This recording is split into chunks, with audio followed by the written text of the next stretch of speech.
वैसे ही क्या देख रहे, ऐसा देख रहे, क्या देख रहे, कुछ नहीं देख रहे। किन्हें देख रहे हैं? किसी को नहीं, सबको।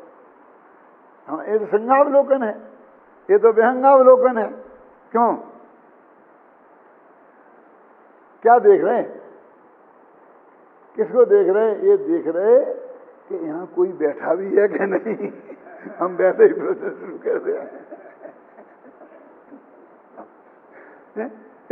किसी को नहीं देख रहे, लेकिन सुनने वाले, समझ गए ना, पर्सनल किसी को नहीं देख रहे, लेकिन सामान्य रूप से है ना।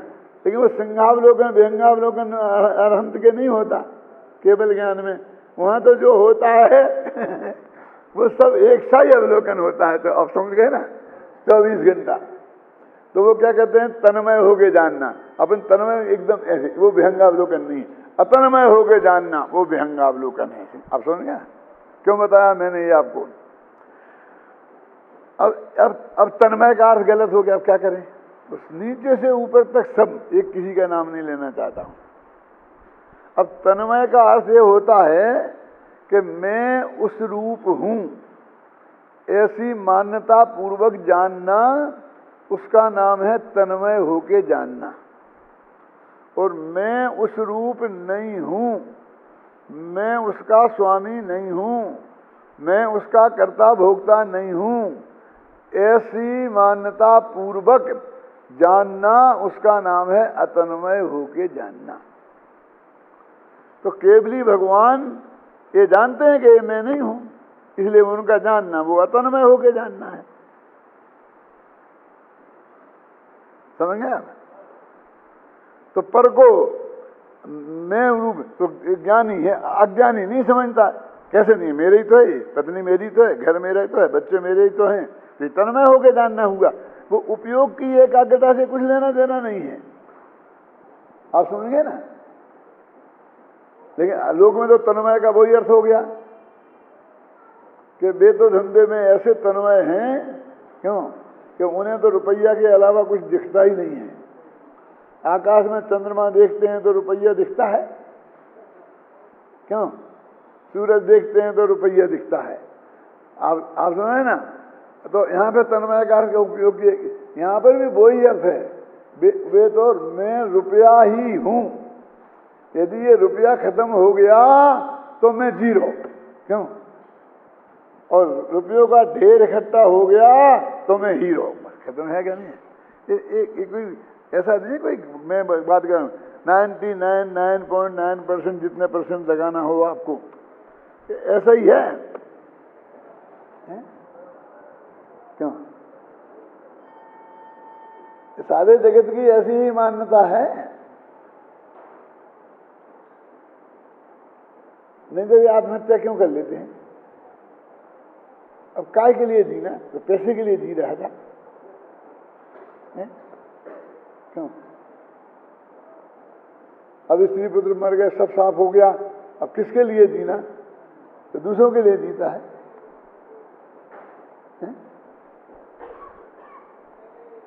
अब क्या करेगा? मर तो सकता ही नहीं है। क्यों?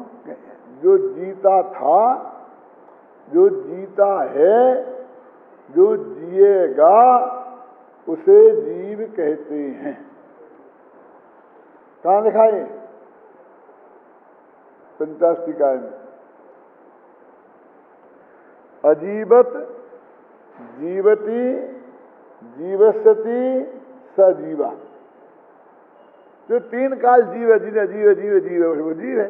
यदि ये परिभाषा तुझे जीवन की पता होती तो मरने की बात सोच भी कैसे सकता था?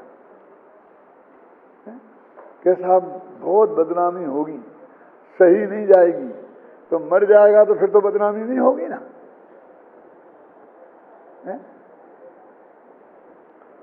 जिंदा रहता तो सब लोग कहते हैं कि सबका पैसा खा गया, हजारों का लिया था और किसी का नहीं दिया।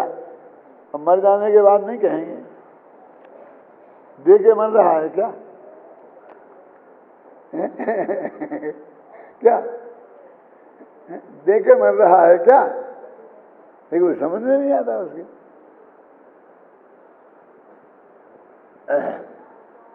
इस प्रकार दृष्टि का विषयभूत भगवान आत्मा भी नए पक्षातीत है और उसकी अनुभूति भी नए पक्षातीत है। देखो, ऐसा नहीं कि अनुभूति में नए पक्ष है, कायम रह गया। नए के कथनों से तो मात्र उसके स्वरूप का प्रतिपादन होता है। जब आत्मा का स्वरूप हमारे विकल्पात्मक ज्ञान में स्पष्ट हो गया तो अब प्रतिपादन का भी क्या प्रयोजन रह जाता है। अतः अब इन नए विकल्पों से बस हो, इसी में सार है। क्या नहीं साहब, अपन को एक कर्जा तो उतारना चाहिए। हमें अपने गुरु से ज्ञान मिला है तो कम से कम आगे तो उसे रखना देना चाहिए ना। अब गुरु का तो कर्जा गुरु को पढ़ाएं तो उतरे, अब गुरु को तो पढ़ाने की जरूरत नहीं है, चले गए तो और जनता को पढ़ा दो। क्या कि तेरे को गुरु ने क्या पढ़ाया था कि कोई किसी को पढ़ा नहीं सकता। क्या कर्जा, किसका कर्जा, कैसा कर्जा? तेरे को आता है विकल्प तो वो राग है और उसे थोड़ा बंद ही होगा, मोक्ष होने वाला नहीं। लेकिन वो कौन सा फुंसा नहीं में बंद होता है। क्या समझे ना, सोने की बेड़ी लोहे की बेड़ी, अब उधर जा रहे हैं ना अपन पुण्य पाप अधिकार की तरफ। इसलिए वो कहते हैं कि इसका विचार मत करके कौन क्या बनेगा, बस इतनी बात है, बंधेगा। जब आत्मा का स्वरूप हमारे विकल्पात्मक ज्ञान में स्पष्ट हो गया तो अब प्रतिपादन का भी क्या प्रयोजन रह जाता है। अतः अब नए विकल्पों से बस हो, इसी में सार है। उक्त गाथा का भाव आचार्य अमृतचंद आत्मख्याति टीका में इस प्रकार स्पष्ट करते हैं। अभी तक अपन गाथा के पढ़ रहे थे, ख्याल में है ना। अब अपन टीका पे बात करते हैं, है ना। जीव में कर्म, देखो ये बात तो 99.9% स्पष्ट हो गई। अब तो पढ़ना ही है, तो जितना विकल्प आएगा उतनी करेंगे व्याख्या, नहीं आएगा तो नहीं भी करेंगे। जीव में कर्म बद्ध है अथवा जीव में कर्म अबद्ध है, इस प्रकार के दोनों विकल्प नए पक्ष ही हैं। जो व्यक्ति इन दोनों नए पक्षों का उल्लंघन कर देता है, अतिक्रम कर देता है, दोनों को छोड़ देता है, वह समस्त विकल्पों का अतिक्रम करके स्वयं निर्विकल्प होकर एक विज्ञान घन स्वभाव रूप होकर साक्षात समयसार होता है। कुछ लोग ऐसा कहते हैं कि जब इसे छोड़ना ही है तो ये विकल्प करें ही क्यों। तो मैंने एक दिन बताया था ना कि असत विकल्प तो होते ही हैं, वे नहीं होते तो तेरी बात बिल्कुल सही थी। तो उन असत विकल्पों को तोड़ने के लिए ये विकल्प किए जाते हैं और फिर इन विकल्पों को तोड़कर अनुभव में जाया जाता है कि जैसा स्त्री पुत्र मकान जायदाद रुपया पैसा ये सब कोई मेरा नहीं है। अब यही कह रहे हैं, हाँ यही कह रहे हैं। तो जब है ही नहीं तो नहीं है कहने से क्या फायदा। बात तो एकदम 100% सही है ना कि जबरदस्ती नहीं है नहीं है नहीं है कह करके एक तरीके से तुम भी हैं ऐसा बता रहे हैं। तो इसके लिए अमृतचंद्राचार्य ने प्रवचन सार में अच्छा प्रयोग किया कि हे माता जी, तुम मेरी माता नहीं इस देह की माता हो। लेकिन पहले बहुत विनय पूर्वक हे माता जी कहा। गुरुदेव कहते देखो व्यवहार की स्थापना, यदि तुमने इनमें अपनत्व के विकल्प आज तक नहीं किए होते तो हम यही कहते कि ये नहीं है, इस विकल्प की भी तुम्हें जरूरत नहीं है। लेकिन अनादिकाल से आज तक और अनंत भविष्य में एक भी जीव ऐसा नहीं है कि जिसने अनादि से अभी तक ऐसे विकल्प नहीं किए। बात तो ये है ना असली स्थिति। तो तुम कह रहे वो तो बिल्कुल सही है कि नहीं करने की क्या जरूरत है। क्यों? तुम्हें पूछने का क्या अधिकार है कि जेल से कब आ गए। मैं बताया था ना, हम तो गए ही नहीं। कि बात आप सही कहते हो बिल्कुल भी 100%। लेकिन कोई अखबार उठा के देखो ना हर अखबार की मेन लाइन हेडलाइन है, हर टीवी चैनल ये बता रहा है कि आप जेल गए, आप जेल गए, आप जेल गए। आप समझ आएगा नहीं आए? यदि ये नहीं होता तो हम सचमुच आपसे नहीं पूछते, लेकिन सारे देश को ये विकल्प खड़ा हो गया, अब वो विकल्प से ही धुलेगा, समझे ना?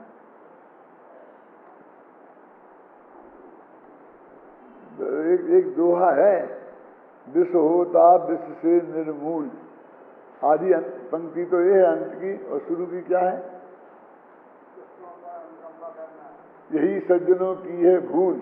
ये तो आगे की पंक्ति है, मैं पीछे की पूछ रहा है क्या? कांटा कांटे से निकलता है, ऐसे ऐसे बहुत बातें आती हैं। तो कांटा काम का तो है, और कांटा को पैर में चुभाना भी पड़ेगा, क्योंकि अंदर एक कांटा और चुभा है। यदि वो नहीं चुभा होता तो इस कांटे को चुभाने की भी जरूरत नहीं थी। वो झूठे विकल्प नहीं होते तो ये सच्चे विकल्पों की भी जरूरत नहीं थी, समझे ना?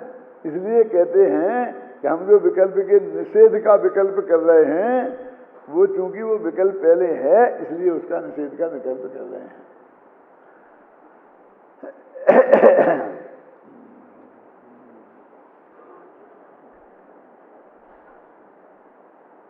कांटा कांटे से निकलेगा और विष होगा विष से निर्मूल, और दुष्टों पे अनुकंपा करते यही सज्जनों की है भूल। तो मैंने तो छंद भले ही नहीं बोला हो, गद्य तो उसका बता ही दिया था ना, क्यों? देखो अब आगे पढ़ते हैं। जो व्यक्ति जीव में कर्मबद्ध है, ऐसा विकल्प करता है, वह जीव में कर्म अबद्ध है, ऐसे एक पक्ष का अतिक्रम करता हुआ भी विकल्प का अतिक्रम नहीं करता। देखो ये न्याय की भाषा है, अमरचंद्र की भाषा। देखो ये बैंक की भाषा होती है ना, कि इनने 1 लाख रुपए दिए, जिसके आधे 50,000 होते हैं और जिसके पाव 25,000 होते हैं। ये मूर्ख है, हमको ये पता भी है, ये लिख रहा है? और अंकेन इतने, क्यों? कि कोई आदमी ने एक बिंदी बढ़ा ली तो, समझ गए ना? मैंने उसकी सावधानी के लिए अंक में, अक्षरों में, इनके आधे, इनके सवाए, इनके देवड़े, सब जगह फिर वो नहीं हो पाएगा, हिसाब बैठ पाएगा। ऐसी न्याय शास्त्र की भाषा ऐसी मजबूत होती है, ख्याल में ना? जो क्या भाषा बताता हूं, कहते हैं कि जो व्यक्ति जीव कर्म से बद्ध है, ऐसा विकल्प करता है, वह जीव कर्म से अबद्ध है, ऐसे पक्ष का अतिक्रम करता है। पक्षातिक्रांत होना है ना, तो वो कहता मैंने इसका तो अतिक्रम कर दिया ना, आधा काम तो हो गया ना, कि जीव कर्म से बंधा नहीं है, ऐसे विकल्प का मैंने अतिक्रम कर दिया, माने उल्लंघन कर दिया। तो मैं 50% तो मेरे को सही मानो। तो कहते जीव कर्म से बंधा है, ऐसा करने वाला नहीं बंधा है, इसके विकल्प का अतिक्रम किया। और जो ऐसा मानता है कि जीव कर्म से नहीं बंधा है, उस जीव ने उस विकल्प का अतिक्रमण किया। किसका? बंधा वाले का। लेकिन नहीं बंधा वाले विकल्प में रहा, तो दो में से कोई एक विकल्प में रहा, तो विकल्प में ही तो रहा, विकल्प का अतिक्रम कहां से हुआ? क्या है? क्यों? उपवास में शाम को कितने बजे तक खाना खा सकते हैं आजकल? अरे खाना खाने की ये बात ही नहीं है। तो कितने बजे का प्रश्न क्या उठता है? देखो, ऐसा विकल्प करता हुआ भी जीव में कर्मबद्ध है, ऐसे एक पक्ष का अतिक्रम करता हुआ भी विकल्प का अतिक्रम नहीं करता। अर्थात जो व्यक्ति वह विकल्प करता है कि जीव कर्म में बद्ध भी है और अबद्ध भी है, उसने भी दोनों विकल्पों का अतिक्रमण नहीं किया, तो विकल्पातीत कहाँ हुआ? ये तीनों आदमी। इसलिए जो व्यक्ति समस्त नए पक्षों का अतिक्रमण करता है वही समस्त विकल्पों का अतिक्रमण करता है, और जो समस्त विकल्पों का अतिक्रमण करता है वही समय सार को प्राप्त करता है, उसका साक्षात अनुभव करता है।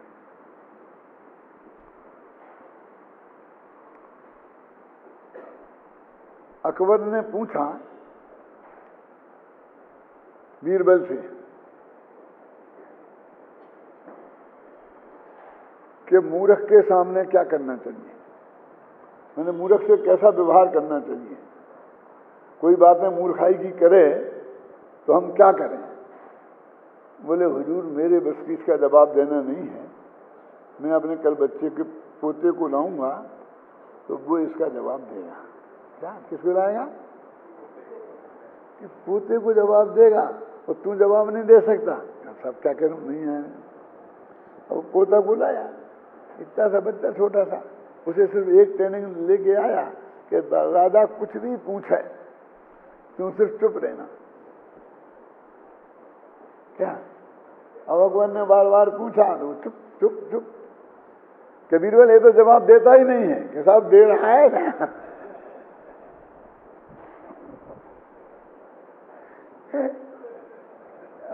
समझ में क्या जवाब दे रहा है? कि मूर्ख के सामने चुप रहना चाहिए। कि मैं बोलता क्यों नहीं है? चुप रहना चाहिए। चुप रहने की बात बोल के कैसे बता?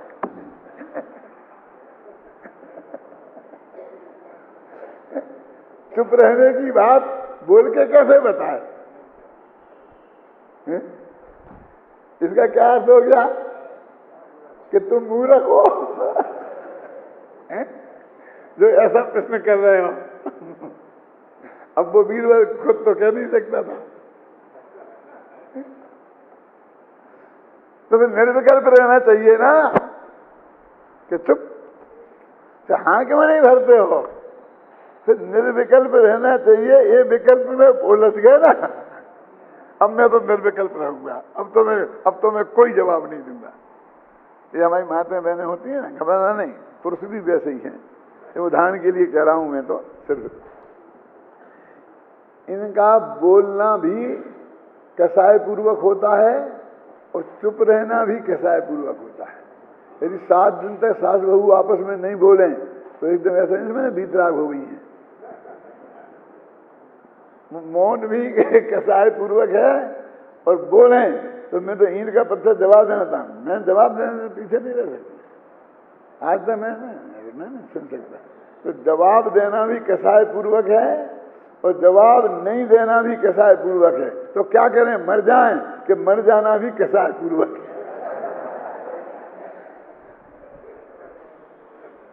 क्यों? तो वे करें क्या? लेकिन बिना करे कुछ नहीं रह सकता।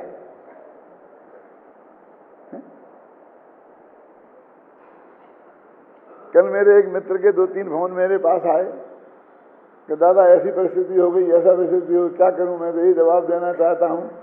मैंने कहा मैंने कहा था ना आपको, अपने गुरुदेव कहते थे no reply is best reply. नहीं देना जवाब, नहीं देना जवाब। फिर दूसरी आती है, मैंने कहा कि मेरे सामने ऐसी बात होती तो मैं तो जवाब देता ही नहीं, अब आपको जो करना है वो करें। तो आप कैसी बात करते हो? मैं जब आपकी ही मार्गदर्शन में सब करना चाहता हूं और आपकी राय लेके बिना कुछ नहीं करूंगा, तो आप ऐसा क्यों कहते हैं? तुम्हें कह दिया ना, कोई जरूरत नहीं है। इसका जवाब दिया, फिर एक पत्र आएगा, फिर उसका जवाब देना, फिर एक पत्र आएगा, फिर उसका जवाब देना। ये जवाब नहीं देना भी एक जवाब है? और जो जवाब देकर नहीं दिया जा सकता, क्या जो जवाब देकर नहीं दिया जा सकता है? चुप रह के ही दिया जा सकता है। क्यों उलझना? अपने नियम सार की गाथा है ना, नाना जीवा नाना कम्मा नाना विध हवे लब्धि तम्मा वयण व्यादम सग पर सम ये ही न कर्तव्यो। कितना क्लियर है। जीव अनेक प्रकार के हैं, उनकी लब्धियां अनेक प्रकार की हैं। अकलंग देव ने मानो क्या लिखा इसके लिए, मुंडे मुंडे मतिर भिन्ना। जितने ये मूड है ना, मूड माने सिर और मूड माने बुरा,